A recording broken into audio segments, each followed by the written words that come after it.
Kita sudah mempelajari bahwa pertumbuhan ekonomi pada suatu tahun itu adalah perbandingan antara produk domestik bruto tahun itu atas dasar harga konstan dibandingkan dengan tahun sebelumnya. Kurun waktunya setahun, 1 Januari sampai 31 Desember, sama-sama 12 bulan ya, atau 365 hari.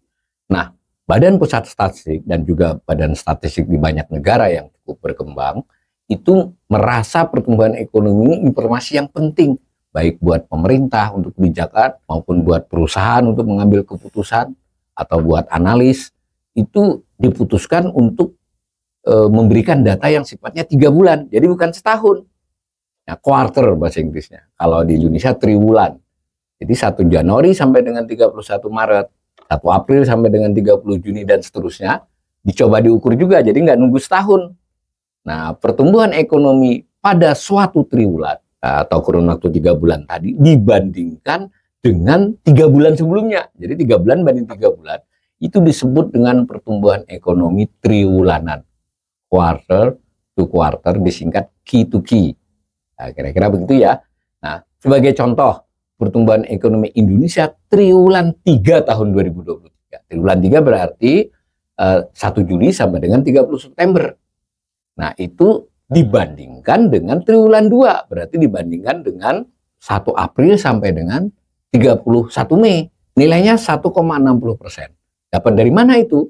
Dapat dari nilai di triwulan 3 sebesar 3.125 triliun dibandingkan dengan triwulan 2 yang 3.076 triliun. Sebagai imajinasi kita sudah tahu kan kalau 1 tahun kurang lebih 12.000 triliun. Jadi dibagi 4, tapi tidak sama sesuai dengan faktanya menghitungnya. Nah, kalau digambar jadi begini nih. Jadi ini triwulan 1 sampai dengan 4 di tahun 2020, 21, 22, 23 ada nilainya. Yang disebut dengan pertumbuhan triwulanan, quarter to quarter, Q to Q.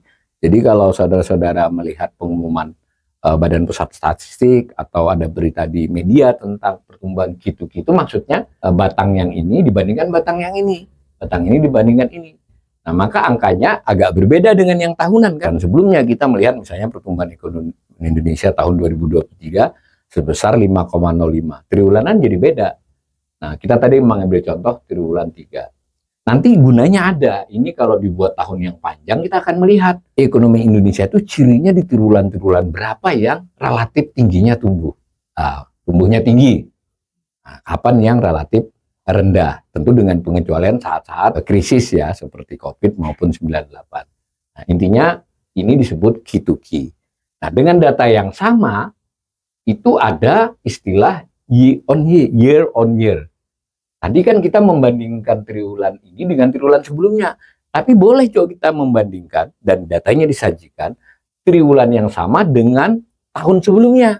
Jadi kalau kita misalnya tadi triwulan 3, tahun 2023 dibandingkan dengan triwulan 3 tahun 2022. Dapat angka 4,94%. Kalau Q to Q itu kan 1,60. Tapi kalau year on year itu 4,94. Maksudnya batang ini dibandingkan dengan batang tahun 2023. Itu namanya year on year. Jadi ada 3 macam. Tentu ada lagi perhitungan lain. Bagaimana kalau di triwulan 3 ini dihitungnya disebut kumulatif. Selama triwulan 1, 2, 3 dibandingkan 3 triwulan tahun sebelumnya. Namanya kumulatif. Nah, ini gambarnya.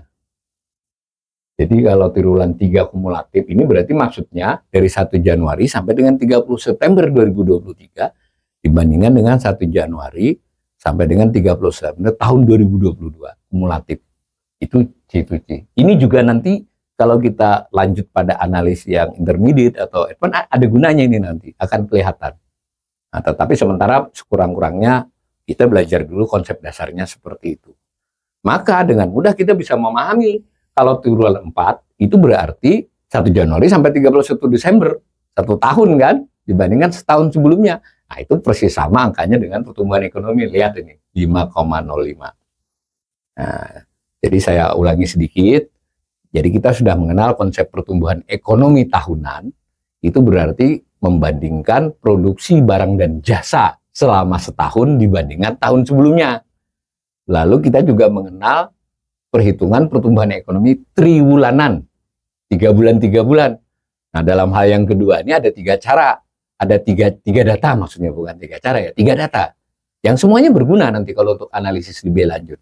Kita bisa melihatnya sebagai pertumbuhan triwulan ke triwulan, jadi dari 4 ke 3 ke 4 atau 2 ke 3. Lalu kita bisa melihatnya yang kedua, bisa melihatnya secara year on year, triwulan tersebut dibandingkan triwulan yang sama setahun sebelumnya.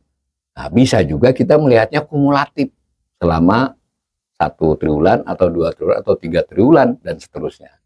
Semua konsep ini penting.